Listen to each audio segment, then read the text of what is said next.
பகாசுரஹந்தாரம் மயூராசன சம்ஸ்திதம் சக்திபானிஞ்ச தேவேஷம் ஸ்கந்தம் வந்தே சிவாத்மஜம். அன்பார்ந்த கேப்டன் தொலைக்காட்சி நேயர்களுக்கு இனிய காலை வணக்கம். இன்று மங்களகரமான ஹேவிளம்பி நாம சம்பத்சரம் உத்தராயண புண்ணிய காலம் கிரீஷ்ம ருது ஆணி 7 ஜூன் 21 புதன்கிழமை. கிருஷ்ணபக்ஷம் துவாதசி திதி மாலை 4:15 வரை, பிறகு திரையோதசி திதி. பரணி நட்சத்திரம் காலை 10:38 வரை, பிறகு கிருத்திகை நட்சத்திரம். சுகர்மம் நாமயோகம், தைத்துளை நாம கரணம். இன்றைக்கு பிரதோஷ விரதம், கிருத்திகை விரதம். மாதந்தோறும் வரக்கூடிய பிரதோஷத்துல இது கிருஷ்ணபக்ஷம் தேய்பிறை பிரதோஷம். மாலை 4:15 துவாதசி திதி முடிந்து பிறகு திரையோதசி திதி. அதனால இன்று மாலை பிரதோஷ விரதம், பிரதோஷ அபிஷேகம், பிரதோஷ ஆராதனைகள் அனைத்து நடைபெறும். இன்றைக்கு புதன்கிழமை. இன்றைய நாள்ல நட்சத்திரம் கிருத்திகை, காலை 10:38 வரை பரணி, அதன் பிறகு கிருத்திகை. கிருத்திகை நட்சத்திரம் இருக்கிறதுனால இன்றைக்கு கிருத்திகை விரதம்.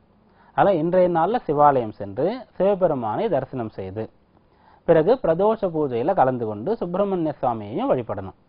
முருகப்பெருமானுக்கு உகந்தது கிருத்திகை விரதம். முருகப்பெருமானே சிவனுடைய அம்சம்தான் அப்படின்னு சொல்றதுனாலையும், கிருத்திகை சூரியனுடைய நட்சத்திரம் அப்படின்னு சொல்றதுனாலையும் சிவபெருமானை வணங்கும் போது விசேஷம் ஏற்படுது. கிருத்திகை முருகப்பெருமான வழிபடுறோம்னு சொல்லும்போது சத்துரு சம்ஹார நிவர்த்தி முக்கியமாக. சத்துரு சம்ஹாரம் சொல்லும்போது வெளியில் இருக்கக்கூடிய சத்துருக்கள், நமக்கு கடன் கொடுத்தவர்கள், தொழிலில் போட்டியாக இருக்கக்கூடியவர்கள், உத்தியோகத்துல போட்டியாக இருக்கக்கூடியவர்கள், இவர்கள்லாம் வெளியில் இருக்கக்கூடிய சத்துருக்கள்னு நினைக்கிறோம். நம்ம உள்ள இருக்கக்கூடிய சத்துருக்கள் நம்முடைய மனது நம்முடைய கட்டுப்பாட்டில் இல்லாம தீய பழக்கங்களுக்கு ஆளாகிறோம். சரியான உணவு முறையை கட்டுப்பாடாக எடுத்துக்கொள்ளாம ஆரோக்கிய கேடுகளுக்கு ஆளாகிறோம். பேச்சை கட்டுப்படுத்தணும் தெரியாம அவசரப்பட்டு பேசி கெட்ட பெயர் எடுத்துக்கிறோம். சோம்பல் இருக்கு. இப்படியாக நமக்குள்ள இருக்கக்கூடிய கெட்ட விஷயங்கள், வெளியில இருக்கக்கூடிய கெடுதல் பண்ணக்கூடிய விரோதிகள், இவையெல்லாம் ஒடுக்கணும் சொல்லிட்டு முருகப்பெருமான்கிட்ட வேண்டி விரதம் இருக்கலாம். பிரதோஷ பூஜைன்னு சொல்லும்போது நித்தியபடி பிரதோஷம், தினந்தோறும் மாலை சூரிய அஸ்தமனத்துக்கு முன்பாக பின்பாக பிரதோஷ காலம்தான். அதுல திரையோதசி கூடுதல் விசேஷம். அப்படிப்பட்ட பிரதோஷ காலத்துல நம்ம சிவபெருமானுக்கு அபிஷேகம் செய்யும் போது இந்த லோகம் சூரியன் இருக்கும்போது அந்த ஒளி பிரகாசத்துல தான் உயிர் வாழ முடியும். லோகத்தில் இருக்கக்கூடிய எல்லா ஜீவராசிகளுமே சூரியன் ஒடுங்குகின்றது, அஸ்தமனம் ஆகின்றதுன்னு சொல்லும்போது அந்த நேரத்துல பிரதோஷ விரதம் இருக்கிறோம். அப்படியாக நம்முடைய வாழ்க்கையில கஷ்டங்கள் பிரச்சனைகள் நம்மை ஒடுக்கும் போது அடக்கும் போது சிவபெருமானை நாடி போகணுன்றது அர்த்தம்.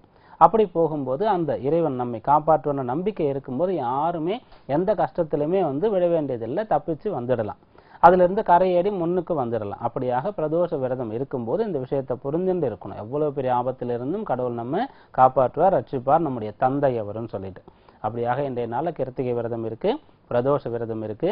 சுப்பிரமணிய சுவாமி வழிபடலாம், சிவபெருமானை வழிபடலாம். பிரதோஷ காலத்துல வைஷ்ணவ ஸ்தலங்களுக்கு கூட செல்லலாம், பெருமாளை கூட வழிபடலாம். நரசிம்ம சுவாமி வழிபடலாம். பிரதோஷ காலத்துல வழிபடும் போதும் கூட நமக்கு இதே போன்ற பிரச்சனைகள் கஷ்டங்கள் அனைத்து நிவர்த்தி ஆகும். இன்றைய நவகிரக நிலைகள்: மேஷராசியில் சந்திரன் சுக்கிரன், மிதுன ராசியில் சூரியன் அங்காரகன் புதன், சிம்ம ராசியில் ராகு, கன்னியா ராசியில் குரு, விருச்சிக ராசியில் சனீஸ்வரன், கும்பராசியில் கேது. மேஷராசியில் இருக்கும் சந்திரன் இன்று மாலை 4:15 ரிஷபராசிக்கு பிரவேசம் ஆகின்றார். இன்றைய தினபலன்: மேஷராசி என்பர்களே, ராசியிலையும் 2ஆம் இடத்திலையும் சந்திரன் இருக்கார். காலை 10:38 வரைக்கும் சுக்கிரன் சாரத்துல சந்திரன் ராசிக்குள்ள இருக்காரு. அதன் பிறகு சூரியன் சாரம் சந்திரனுக்கு கிடைக்குது. கிருத்திகை நட்சத்திரம் ஆரம்பமாகுது. அதே போல சந்திரன் மாலை 4:15 வரைக்கும் மேஷராசியில் இருக்கார். அதன் பிறகு ரிஷபராசிக்கு பிரவேசம் ஆகிறார். இப்படியாக ராசி 2ஆம் இடத்துல இருக்கார். சுக்கிரன் சூரியன் இவருடைய சாரத்தை பெற்று இருக்கார். மன மகிழ்ச்சியாக இருப்பீங்க. ராசிக்குள்ள சந்திரன் இருக்கக்கூடிய மாலை 4:15 வரைக்கும் மன மகிழ்ச்சி, உற்சாகம், சந்தோஷம் இருக்கும். எதையுமே ஈடுபாட்டோடு முழு மனதோடு செய்ய முடியும். அனைத்தையும் ரசித்து அனைத்து சூழ்நிலையும் ஏற்றுக்கொண்டு மன மகிழ்ச்சியாக உற்சாகமாக இருக்க முடியும். 2ஆம் இடத்துக்கு சந்திரன் வரும்பொழுது சூரியன் சாரத்தை பெற்றிருக்கார், உச்சம் பெறுகிறார். 4ஆம் இடத்து அதிபதி. முன்னேறுவது எப்படி, உயர்வது எப்படி, வருமானத்தை பெருக்குவது எப்படி போன்ற விஷயங்களை சிந்திப்பீங்க, செயல்படுத்துவீங்க. அப்படியாக இந்நாள் உங்களுக்கு சாதகமான பலன் தரக்கூடிய நாளாகவே அமையும். ரிஷபராசி என்பர்களே, ராசிக்கு 12 ராசியில சந்திரன் இருக்கார். 12ல் இருக்கும்போது சுக்கிரனோடு சேர்ந்து இருக்காரு. பயணங்கள்ல மகிழ்ச்சி ஏற்படும். நீங்க செய்ய வேண்டிய காரியங்கள் அனைத்தையும் எடுத்து போட்டு செய்யக்கூடிய அளவிற்கு ஆற்றல் இருக்கும். கடுமையாக உழைக்கக்கூடிய அளவிற்கு ஆற்றல் சக்தி இருக்கும், மனதும் இருக்கும்.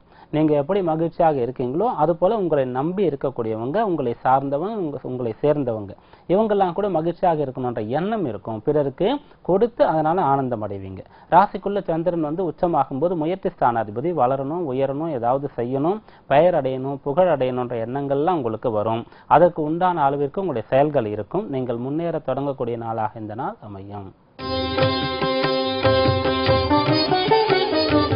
மிதுன ராசி அன்பர்களே, ராசிக்கு 11, 12ஆம் இடங்கள்ல சந்திரன் இருக்கார். 11ஆம் இடத்துல சந்திரன் இருக்கும்போது சுக்கிரனோடு சேர்ந்து இருக்காரு. அதனால லாபம், மகிழ்ச்சி இருக்கும், ஆதாயமும் இருக்கும், ஆனந்தமும் இருக்கும்.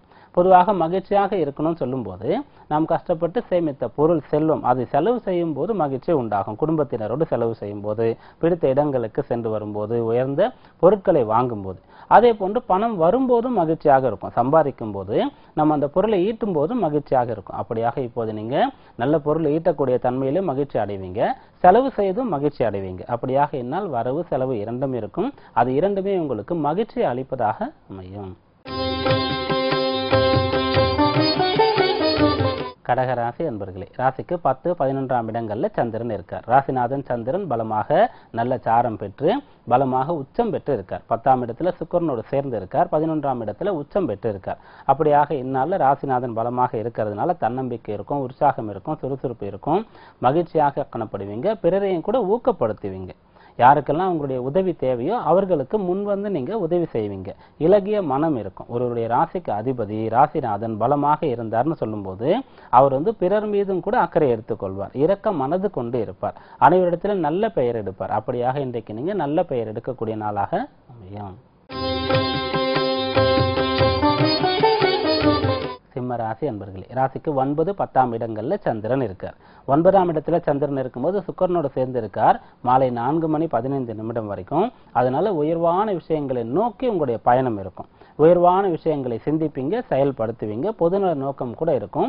தந்தை சொல்படி கேட்டு நடந்து கொள்வீங்க. 10ஆம் இடத்துக்கு சந்திரன் வரும்போது சொந்தமாக சொந்த காலில் நிற்கணும் அப்படின்ற எண்ணம் இருக்கும். எதிர்கால சிந்தனைகள் அதிகமாக இருக்கும். உங்களுடைய கடமைகள் அனைத்தையும் பட்டியலிட்டு இதை செய்யணும்ன்ற முடிவுக்கு வருவீங்க. அப்படியாக நல்ல காரியங்கள் செய்யக்கூடிய நாளாக இந்த நாள் அமையும். கன்னியா ராசி அன்பர்களே, ராசிக்கு 8, 9ஆம் இடங்கள்ல சந்திரன் இருக்காரு. மாலை 4:15 வரைக்கும் 8ஆம் இடத்துல இருக்கார். அது வரைக்கும் உங்களுக்கு சந்திராஷ்டமம் இருக்கு. 8ல சந்திரன் இருந்து சுக்கிரனோட சேர்ந்து இருக்கார். உங்களுடைய ராசிக்கு தனபாகியாதிபதி சுக்கிரன், அவரோடு சந்திரன் சேர்ந்து இருக்காரு. பாடுபட்டு பொருள் ஈட்டக்கூடிய ஒரு அமைப்பு இப்போது உண்டாகும். கஷ்டப்பட்டு தெரியாத விஷயங்களை தெரிந்து கொள்வீங்க. உங்களுடைய திறமைகளை வளர்த்து கொள்வீங்க. அதனால இப்போது பலன் கிடைக்கல அப்படின்னாலும் கூட வளர்த்து கொண்டு பின்னால பயனடையக்கூடிய விஷயங்களை செய்வீங்க. இப்படியெல்லாம் 8ஆம் இடத்துல சந்திரன் இருக்கும்போது செய்து பலன் அடையல, கைமேல் பலன் கிடைக்கலன்னு சொன்னாலும் கூட ஒரு விஷயத்தை தெரிந்து கொண்ட திருப்தி உங்களுக்கு கிடைக்கும். 9ஆம் இடத்திற்கு சந்திரன் வரும்போது லாபாதிபதி பாக்கியஸ்தானத்துல உச்சம் பெற்று இருக்காரு. நற்பெயரை எடுப்பீங்க. அனைவரிடத்துல நல்ல அங்கீகாரம் கிடைக்கும், மதிக்கப்படுவீங்க. அப்படியாக இது நீங்க நல்ல செயல்களை செய்யும் போது, கற்றுக்கொள்ளும் போது, பண நோக்கம் இல்லாம இருக்கும் பொழுது உங்களுக்கு பலன் தரக்கூடிய நாளாக அமையும். துலா ராசி அன்பர்களே, ராசிக்கு 7, 8ஆம் இடங்கள்ல சந்திரன் இருக்கார். 7ஆம் இடத்துல சந்திரன் இருக்கக்கூடிய மாலை 4:15 வரைக்கும் ராசிநாதன் சுக்கிரன் ராசியை பார்க்கிறார். அவரோட சந்திரனும் சேர்ந்து பார்க்கிறார். சுக்கிரன் சூரியனுடைய சாரம் கிடைக்கிறது. அதனால நல்ல வல்லமை பொருந்திய மனிதராக இருப்பீங்க. ஆற்றல் இருக்கும், தைரியம் இருக்கும், அனைவருக்கும் முன்மாதிரியாக விளங்குவீங்க. அனைவரையும் மிக சிறப்பாக வழி நடத்துவீங்க. பெரிய புதிய நல்ல விஷயங்கள் அனைத்தும் கற்றுக்கொள்ளக்கூடிய ஆர்வம் இருக்கும். பழமையிலும் ஆர்வம் இருக்கும், புதுமையிலும் ஆர்வம் இருக்கும். 8ஆம் இடத்திற்கு சந்திரன் வரும்போது 4:15 மாலை சந்திராஷ்டமம் தொடங்குது. பொதுவாகவே சந்திராஷ்டமம் வரும்போது ஏதாவது விரத நாள் வந்துடுச்சுன்னு சொல்லும்போது கவலைப்பட தேவையில்லை. அதிலே துளாராசிக்கு சொல்லும் போதுதான் அதிகமாக விரத நாட்கள் வருதுன்னு நம்ம பார்த்திருக்கோம், பேசியிருக்கோம். அப்படியாக துளாராசிக்கு 8ஆம் இடத்துல சந்திரன் இருக்காரு. இன்றைக்கு கிருத்திகை விரதம் மட்டும் இல்லாமல் பிரதோஷ விரதமும் இருக்கு. இந்த விரதங்கள்ல இருந்து சிவபெருமானை வழிபட்டு முருகப்பெருமானை வழிபடும் போது சந்திராஷ்டம சிக்கல் பிரச்சனை இருக்காது. மாறாக இது உங்களுக்கு பயனுள்ள நாளாக அமையும். விருச்சிக ராசி அன்பர்களே, ராசிக்கு 6, 7ஆம் இடங்கள்ல சந்திரன் இருக்கார். ஸ்தான பலம் மிக சிறப்பாக இருக்கு. சுக்கிரன் சூரியன் சாரத்தை வாங்கியிருக்கார். சாரபலம் சிறப்பாக இருக்கு. இது மட்டும் இல்லாம 6, 7ஆம் இடத்துல சந்திரன் இருக்கும்போது 6ஆம் இடத்துல சுக்கிரன் சேர்க்க, 7ஆம் இடத்துல உச்சம், குருவுடைய பார்வை அவருக்கு கிடைக்குது. போட்டிகள் அனைத்தையும் எதிர்கொண்டு வெற்றி பெறுவீங்க. ஆரோக்கியம் சிறப்பாக இருக்கும். ஜென்மசனி, அஷ்டமத்தில் இருக்கக்கூடிய அங்காரகன் சூரியனால் ஏற்பட்ட மந்தநிலை அனைத்தும் இந்நாள்ல சரியாகும். பல நாள்ல செய்து முடிக்க வேண்டிய வேலையை இன்றைக்கு ஒரு நாள்ல செய்வீங்க. பல நாள்ல உங்களுக்கு கிடைக்க வேண்டிய பலன் இன்றைக்கு ஒரு நாள்ல வந்து சேரும். அப்படியாக இது ஒரு ஏற்றம் தரக்கூடிய மிகச்சிறந்த மறக்க முடியாத நல்ல நாளாக அமையும். தனுர் ராசி அன்பர்களே, ராசிக்கு 5, 6ஆம் இடங்கள்ல சந்திரன் இருக்கார். 5ஆம் இடத்துல சந்திரன் இருந்து சுக்கிரன் சேர்க்கையை பெற்றிருக்கிறதுனால கல்வி கேள்விகள்ல சிறந்து விளங்குவீங்க. குழந்தைகளை மிக சிறப்பாக வழிநடத்துவீங்க. குழந்தைகளிடத்துல குழந்தையாகவே பழகக்கூடிய தன்மை உங்களிடத்துல இருக்கும். 6ஆம் இடத்திற்கு சந்திரன் வரும்போது உச்சம் பெறுகிறார். அஷ்டமாதிபதி சந்திரன் 6ஆம் இடத்துல உச்சம் பெறுகிறார். குருவுடைய பார்வையை பெறுகிறார். மிகப்பெரிய கஷ்டங்கள் அனைத்தும் தீரும். அதிர்ஷ்டமான விஷயங்கள் கூட உங்களை நோக்கி வரும். அப்படியாக இது உங்களுக்கு சாதகமான நாளாக அமையும். மகர ராசி அன்பர்களே, ராசிக்கு 4, 5ஆம் இடங்கள்ல சந்திரன் இருக்காரு. முன்னேற்றத்திற்காக கடுமையாக நீங்க பாடுபடக்கூடிய நாளாக இந்த நாள் இருக்கும். அப்படி இருக்கும்போது பிரச்சனை இருக்காது. 4ஆம் இடத்துல சுக்கிரனோட சந்திரன் சேர்க்கை பெறுகிறாரு. நல்ல வழியில நல்லவர்களோடு சேர்ந்து முயற்சிக்கணும். 5ஆம் இடத்துல சந்திரன் உச்சம் பெறுகிறாரு. 7ஆம் இடத்திற்கு அதிபதி. நல்ல ஆசைகள் உங்களிடத்துல இருக்கணும். அப்படியெல்லாம் இருக்கும்போது இது உங்களுக்கு கை கொடுக்கக்கூடிய நாளாக அமையும்.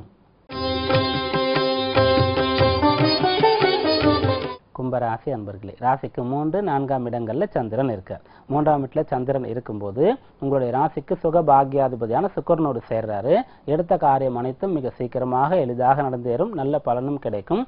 உங்களுக்கும் பிறருக்கும் அண்டை எல்லாருக்கும் இருக்கக்கூடிய சண்டை சச்சரவுகள் கூட ஒரு முடிவுக்கு வரும். 4ஆம் இடத்திற்கு சந்திரன் வரும்போது 6ஆம் அதிபதி உச்சம் பெறுகிறாரு. குருவுடைய பார்வையை பெறுகிறார். குரு தன லாபஸ்தான அதிபதி உங்களுடைய ராசிக்கு. அதனால கடன் தேவைன்னு சொல்லும்போது இந்நாளில் முயற்சிக்கலாம். தேவையான இடத்திலிருந்து சுபகாரியங்களுக்கு கடன் வந்து சேரும். நீங்க தொடங்கிய நற்காரியங்கள் நடந்தேறும். சிறந்த நாளாக இந்த நாள் அமையும். மீன ராசி அன்பர்களே, ராசிக்கு 2, 3ஆம் இடங்கள்ல சந்திரன் இருக்காரு. 2ஆம் இடத்துல சந்திரன் இருக்கும்போது கட்டுப்பாட்டோடு இருக்க வேண்டியது அவசியம். பேச்சு, பணம் அனைத்து விஷயங்களும் கட்டுப்பாட்டாக இருக்கணும். குடும்ப நபர்களை அனுசரித்து புரிந்து கொண்டு நடந்து போகணும். முடிந்த அளவிற்கு யாரோடும் பகையை வளர்த்து கொள்ளக்கூடாது. தேவையற்ற வாக்குவாதங்கள் ஈடுபடக்கூடாது. 3ஆம் இடத்திற்கு சந்திரன் வரும்போது குரு பார்வை அவருக்கு கிடைக்குது. அவர் உச்சம் பெறுகிறார். 5ஆம் இடத்திற்கு அதிபதி சந்திரன் உச்சம் பெற்று குரு பார்வையை பெற்று இருக்கிறதுனால நல்ல மனமகிழ்ச்சி இருக்கும். பிள்ளைகளால் நீங்க பெருமை அடைவீங்க. பிள்ளைகளை நினைத்து மகிழ்ச்சி கொள்வீங்க. பிள்ளை இல்லா தம்பதிகளுக்கு அந்த குழந்தை பிறக்கக்கூடிய அமைப்பும் கூட உண்டாகும். ஆன்மீக நாட்டம் அதிகரிக்கும். நல்ல பேர் எடுக்கக்கூடிய அமைப்பும் கிடைக்கும். ஆக மொத்தத்தில் இது உங்களுக்கு சாதகமான நாளாக அமையும். மீண்டும் நாளை சந்திப்போம். நன்றி, வணக்கம்.